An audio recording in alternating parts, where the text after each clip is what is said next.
All right. Let's go ahead and jump into the G3 variation. So G3 variation is called the Fianchetto variation. And let's go ahead and show that. So G3 is the Fianchetto variation. It's used about 57% of the time against the Queen's Indian defense for white. White plays that. And I believe that's the main line. So let's jump into that. From that main line, there's two different lines that come out of it. A bishop a6 line, which is called the Fianchetto Nimzo variation, played at 51% of the time. And there's also a bishop b7, which is the Fianchetto traditional line, played at 42%. There's also the bishop b4 check, used about 6% of the time. Let's take a look. G3. This move has constituted white's main line ever since the very first days of the Queen's Indian. During about 3/4 of a century, it has been investigated in great detail, yet it still offers plenty of scope for new discoveries. Just as in the Nimzo Indian, black has several plans at his disposal for tackling white's central position. Moreover, these plans can be executed in several different ways. White usually has a choice between a sharp and a more self-restrained approach to these variations. Which is objectively best is often impossible to say. To begin with, black has a choice between the natural bishop b7 and the more aggressive bishop a6. In fact, he even has a third option, bishop b4 check. This Bogo-Indian check plays an important part in all variations of the 4G3 line, a clear indication of how closely related the Nimzo, Queens, and Bogo-Indian defenses really are. But at this moment, it only has independent significance if black wants to play the provocative and highly experimental line. Bishop b4 check. Bishop d2. a5. Bishop g2. Bishop a6. In case of, on the fifth move, bishop takes d2 check, queen takes d2, bishop b7, bishop g2, we enter the territory of the more civilized variation. 4, bishop b7, bishop g2, bishop b4 check, which we shall look at below.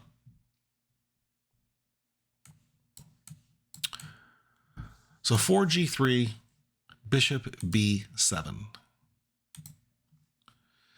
This is the traditional line, played about 42% of the time.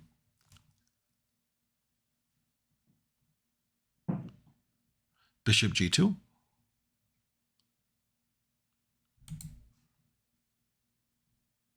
And then bishop e7.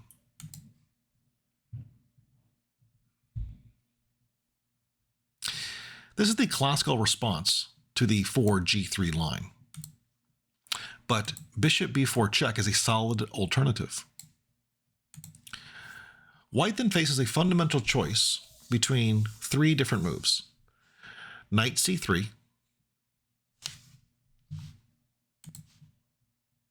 knight on b to d2,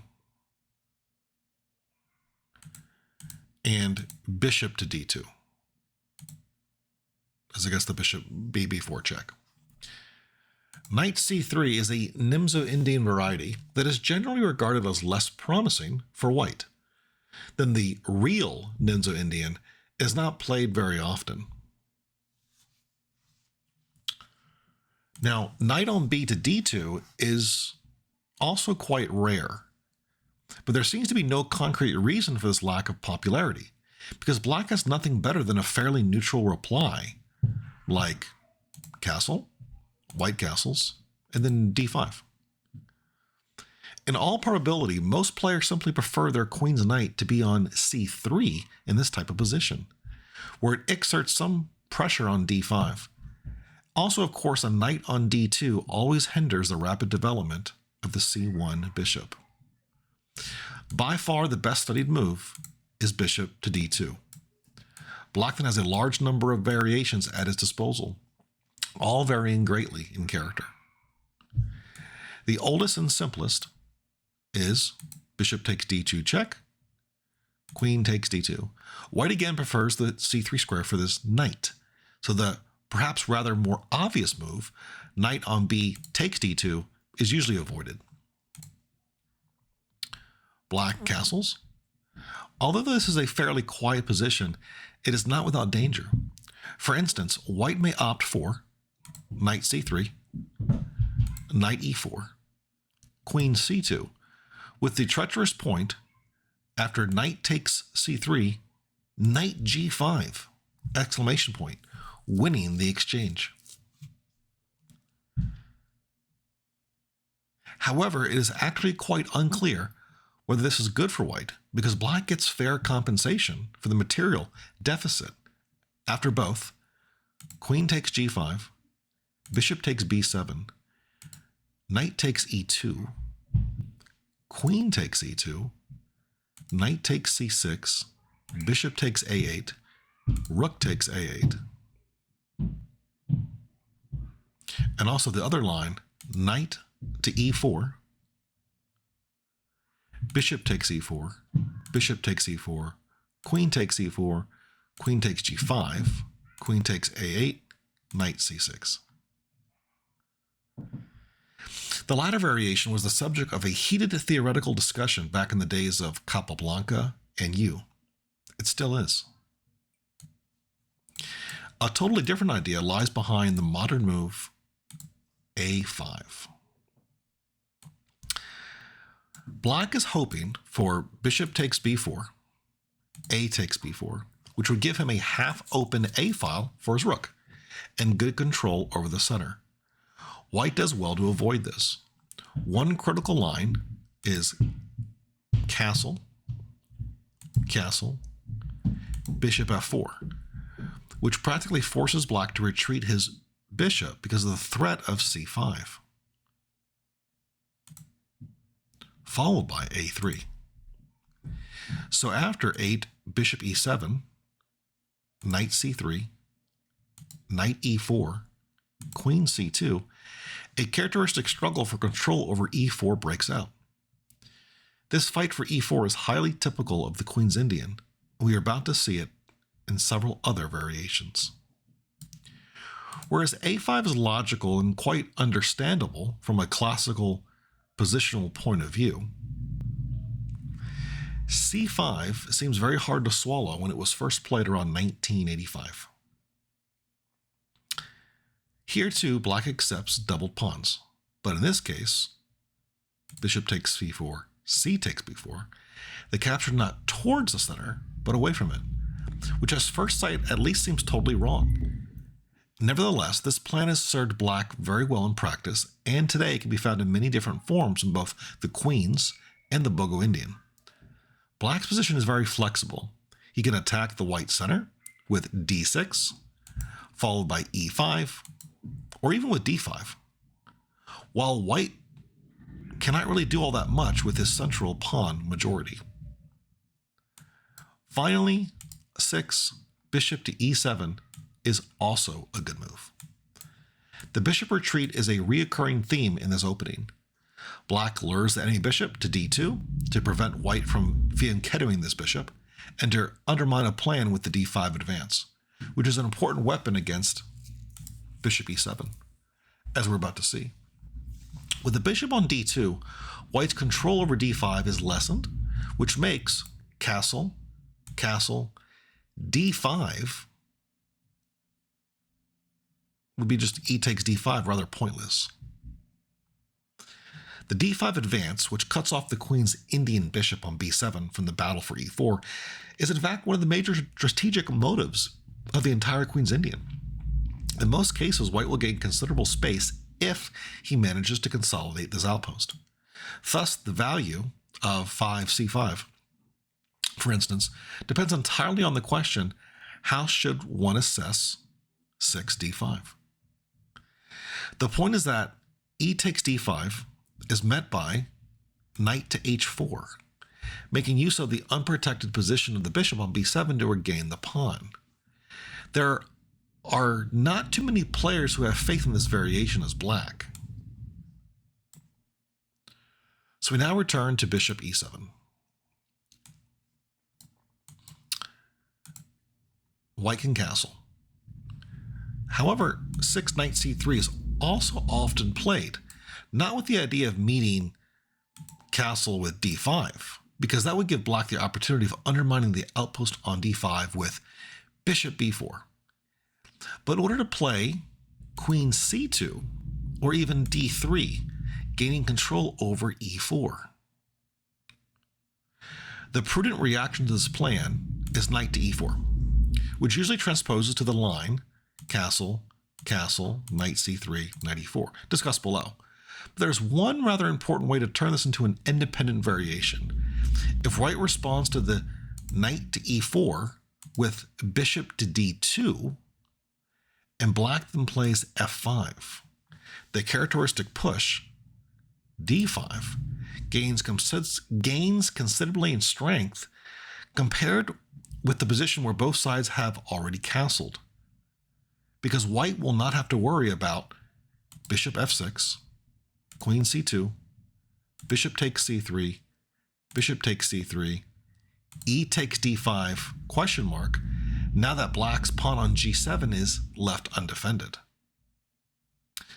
There are, of course, rather subtle considerations, which are for the really interested only, and are best studied in connection with the main line, castle, castle, knight c3, knight e4, bishop d2. All right, so black castles. White, knight c3. An interesting alternative, especially for players who like to sacrifice a pawn for the initiative, is d5. If e takes d5, from white again, if white plays knight h4, when black has nothing better than, let's say, c6, allowing white to build up a nice attacking position with c takes d5, knight takes d5, knight to f5, followed by e4.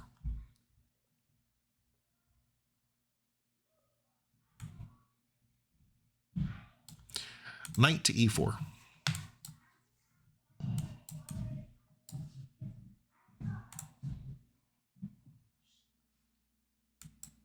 All right, 7 knight to e4.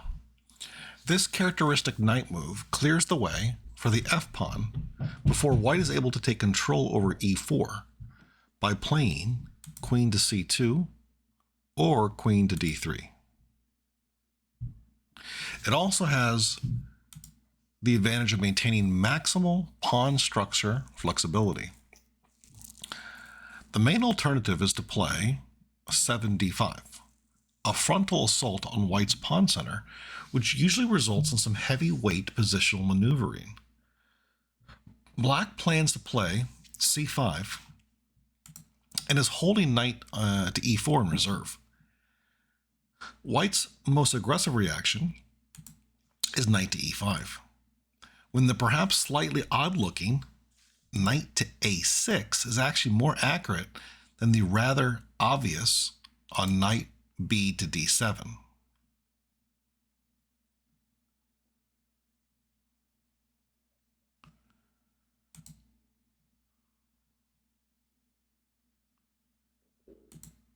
Because of queen a4. With the positional threat of playing knight to c6. So because knight to a4 is now neutralized by queen to e8.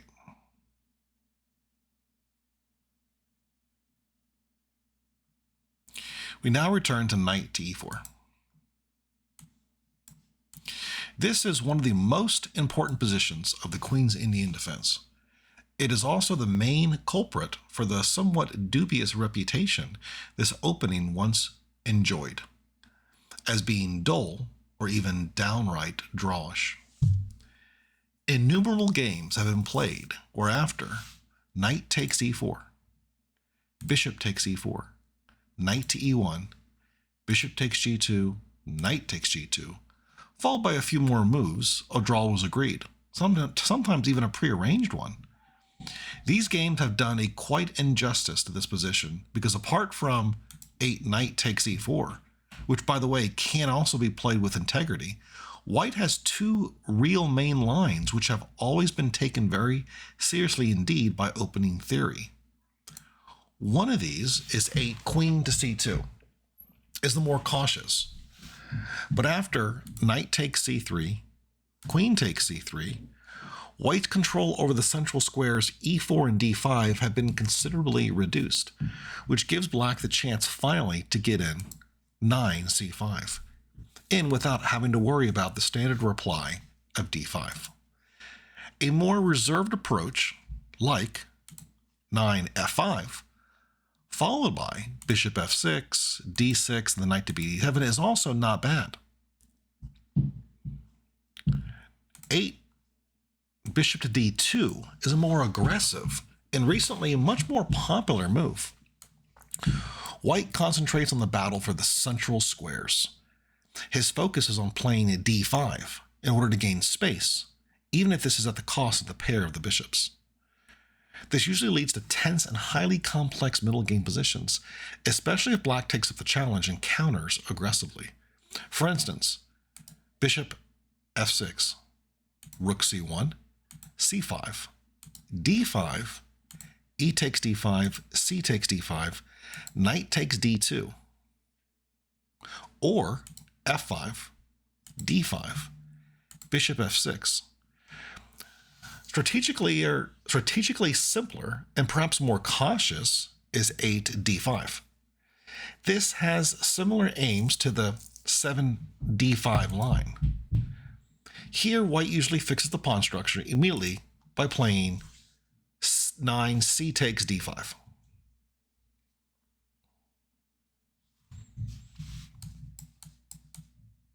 All right, let's take a look at the g3 bishop a6 line. This is called the Fianchetto Nimzo variation, which is played about 51% of the time against g3. With the rise to fame of this funny-looking move, at first nicknamed the slipped bishop variation, but nowadays far too respectable to be treated as flippantly as that, began a transformation of the entire g3 system in the late 1970s, which would soon take hold of the classical 4 bishop b7 as well. Instead of following the classical strategy of aiming for harmonious piece development while containing white's pawn center, black seeks to take over the initiative, to attack the white center pawns, and generally to imbalance the position completely. This forces white to take some immediate and far-reaching decisions which are not at all easy to judge. When it transpired that this enormously increases the probability of something going wrong for white in the early stages of the game, 4a6 quickly superseded 4 bishop b7 as the main line. Yep, according to the chess.com, let's see that right here. According to my PowerPoint here, the Fianchetto variation is 57%. Whoop.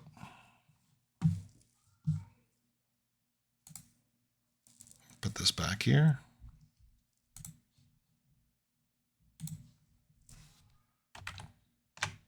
Okay, so we see here that g3 bishop a6 is about 51% of the time, the Nimzo variation, which became more popular, yep.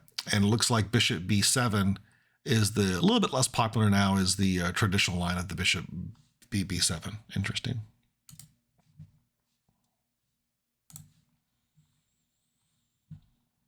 White in the early stages of the game, bishop a6 quickly superseded bishop b7 as the main line. Okay. 5b3. This is the least compromising way of protecting c4, but not the only one. At first, queen a4 was thought to be a strong and aggressive way of meeting bishop to a6, but it soon became clear that this is in fact not very forceful at all, because it allows black to reply bishop b7, bishop g2, and c5, without having to worry about d5, a motive we have seen in the 4 bishop b7 variations. Now, knight on b to d2, on the other hand, has never been quite as popular as b3, but it is certainly a move to be reckoned with. Of course, a knight on d2 does not exert as much pressure against the center as a knight on c3, but if white is prepared to play aggressively, this move may lead to interesting and complex middle game positions. The seemingly solid reply, bishop b7, bishop g2, c5, which is such a commendable choice against the queen a4, now runs into the bold e4 exclamation with the very nasty point that knight takes e4, knight e5, when essentially knight to c3 loses a piece to queen h5 exclamation point, g6, queen h3,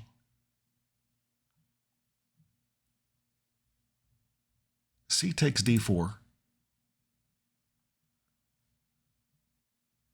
e5, knight e4 is a better choice, maintaining a state of dynamic equilibrium. It should be quite clear, though, that black needs to play with the utmost accuracy in this line. Likewise, the value of an immediate c5 also depends to a large extent upon the sharp 6e4. Black can steer away from these treacherous waters by playing 5 bishop b4.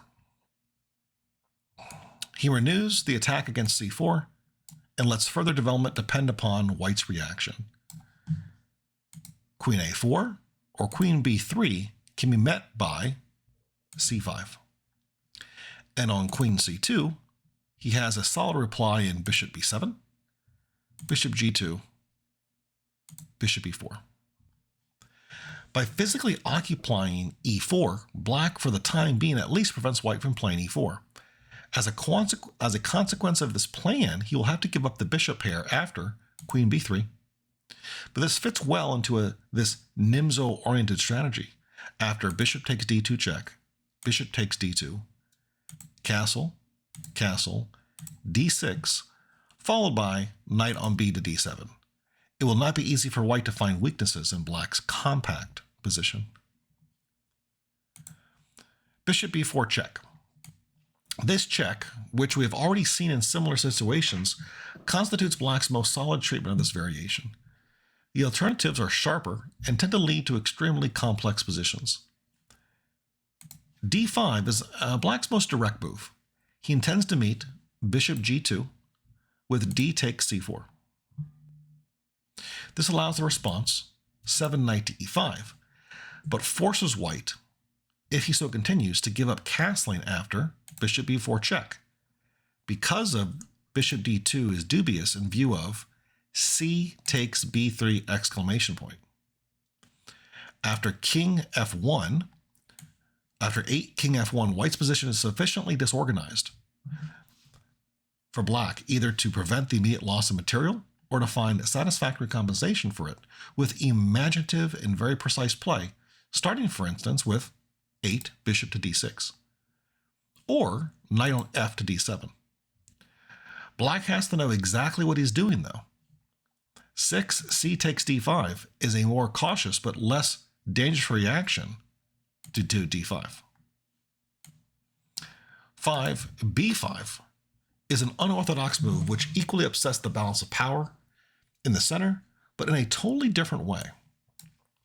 Rather than demanding a great capability for calculating and evaluating dangerous tactics, as does d5, this approach poses problems of a purely strategic nature. But these are no less difficult. What should we think, for instance, of the position after c takes b5, bishop takes b5, bishop g2? Question mark? Black leaves the h1 to h8 diagonal unguarded, and he will have to spend at least another move to remove his bishop from b5. Yet, in the meantime, by eliminating the pawn on c4, he has considerably weakened white's control over the center, while in the long run, he'll be able to strike back with both d5 and c5. This makes b5 much more than the seemingly classical d5 an ideal variation for the positional player, but not for the conventional positional player. The idea underlying 5 bishop to b7 is more subtle again. Black switches back to the bishop b4 variation and assumes or hopes that white's extra move b3 will actually work against him, an assumption which seems hardly realistic at first sight, but which is based on the fact that after bishop g2, bishop b4 check, bishop d2, a5, the possibility of playing a4 becomes something of a positional threat.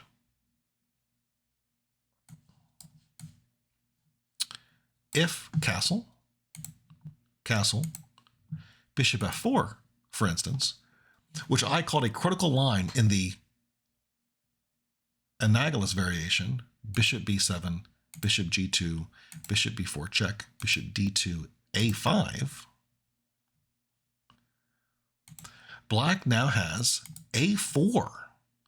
This move not only saves the bishop from being ambushed on b4, but it also hurts White's pawn formation on the queen side. The loss of a pawn after b takes a4 is irrelevant.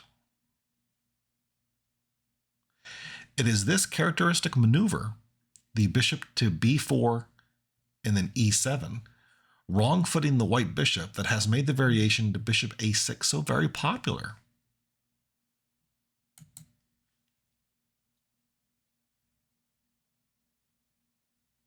Nevertheless, the alternative, which is bishop capturing d2 check, is not bad either. After queen takes d2, Black continues c6, bishop g2, d5, the very same plan which we are about to see in combination with bishop e7. But 6 bishop e7 is more ambitious. Black really wants to take advantage of the fact that White's bishop on d2 is standing in the way of his other pieces.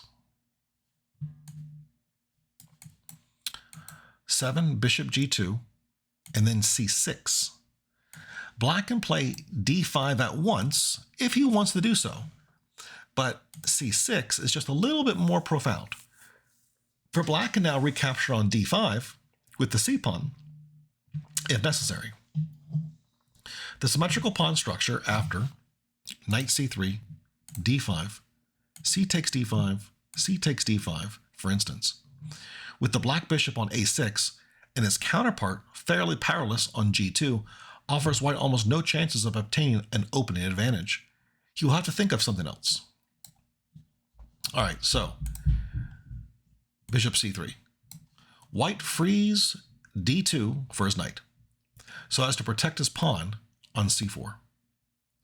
After the routine moves of castle, the reply d5 would more or less force White to adopt a setup involving queen c2, which would allow Black to increase the pressure on c4 by allowing knight on b to d7, followed by rook to c8 and c5. So bishop c3, d5. Now White has a choice of two main lines that has been both very deeply investigated over the years. Perhaps the more obvious one is knight on b to d2. After knight on b to d7, castle, castle, Black will then have completed his development and he will be ready to play c5. In this situation, it is of vital importance for White to play his trump card as soon as possible, e4. This makes the position after rook to e1, c5, e4, a veritable starting point, not just of this variation, but of a sharp fight for the initiative in the center. The alternative is slightly more subtle, as knight to e5. Since Black can hardly allow a white knight to stand unchallenged on the center square, he has to make a backward movement with knight on f to d7. The knights are then exchanged, and after knight takes d7, knight takes d7, knight to d2, castle, castle, White is ready to play e4, while Black still needs another move to prepare c5. So it could be said that by playing knight to e5, White has gained a tempo at the cost of exchanging a pair of knights. Starting from this position, some very deep and precise variations have been developed.